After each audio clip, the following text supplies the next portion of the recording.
बुद्ध अपने शिष्यों के साथ भ्रमण कर रहे थे। तभी एक शिष्य ने पूछा, सच्ची मेहनत की क्या परिभाषा है? क्या आप मेरी इस जिज्ञासा का समाधान करेंगे? अवश्य, तुम यह कथा सुनो, इससे स्वयं मेहनत की परिभाषा जान जाओगे। कहते हुए बुद्ध ने एक कथा प्रारंभ की। किसी गांव में एक किसान रहता था। उसकी थोड़ी सी खेती-बाड़ी थी।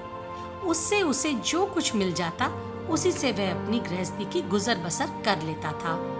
कभी किसी के आगे हाथ नहीं फैलाता था। संयोग से उस किसान का एक बैल मर गया। बेचारा बड़ी परेशानी में पड़ गया। खेत को बोना जरूरी था, पर बोए कैसे? बैल तो एक ही रह गया था। उसने बहुत सोचने के पश्चात एक फैसला किया। हल के जुए में एक और बैल जोता और दूसरी ओर अपनी स्त्री, और फिर काम करने लगा। उसी समय वहां का राजा अपनी रानी के साथ रथ पर उधर से गुजरा। अचानक उसकी निगाह हल पर गई, जिसके जुए में एक और बैल और दूसरी ओर स्त्री थी।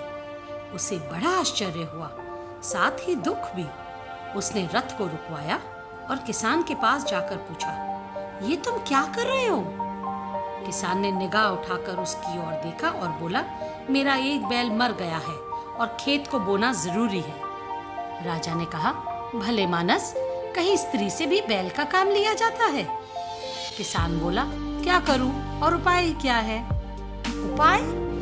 राजा ने कहा, तुम मेरा एक बैल ले लो, जाओ। किसान बोला, मेरे पास इतना समय नहीं है। इतना कहकर उसने बैल को आगे बढ़ा दिया। राजा ने कहा, सुनो भाई, तुम अपनी स्त्री को बैल लाने के लिए भेज दो। जब तक वह आए तब तक मैं उसके स्थान पर काम करूंगा। किसान की स्त्री ने कहा, तुम तो बैल देने को तैयार हो, पर तुम्हारी पत्नी ने इनकार कर दिया तो? राजा बोला, नहीं, ऐसा नहीं होगा। किसान राजी हो गया। उसकी स्त्री राजा के यहाँ बैल लेने चली गई और राजा ने हल का जुआ अपने कंधे पर रख लिया। किसान की स्त्री ने जब रानी के पास जाकर राजा की बात कही तो वह बोली, बहना, एक बैल से कैसे काम चलेगा? तुम्हारा बैल कमजोर है, हमारा बैल मजबूत है। दोनों साथ काम नहीं कर सकेंगे। तुम हमारे दोनों बैलों को ले जाओ। स्त्री बड़ी लज्जित हुई। उसे तो डर था कि कहीं वह एक बैल भी देने से इनकार न कर दे। वहीं एक छोड़ दोनों को देने के लिए रानी तैयार थी। स्त्री बैल लेकर आई और पूरे खेत की बुवाई हो गई। कुछ समय बाद फसल उगी। किसान ने देखा तो उसे अपनी आंखों पर विश्वास नहीं हुआ।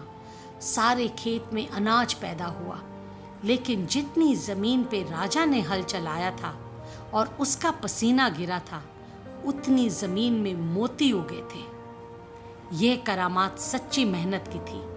जहां राजा जनता की सेवा में अपना पसीना बहाता है, वहां ऐसा ही फल मिलता है। गौतम बुद्ध कथा समाप्त करते हुए बोले, कहो शिष्य, क्या अब भी तुम्हारी जिज्ञासा शांत नहीं हुई?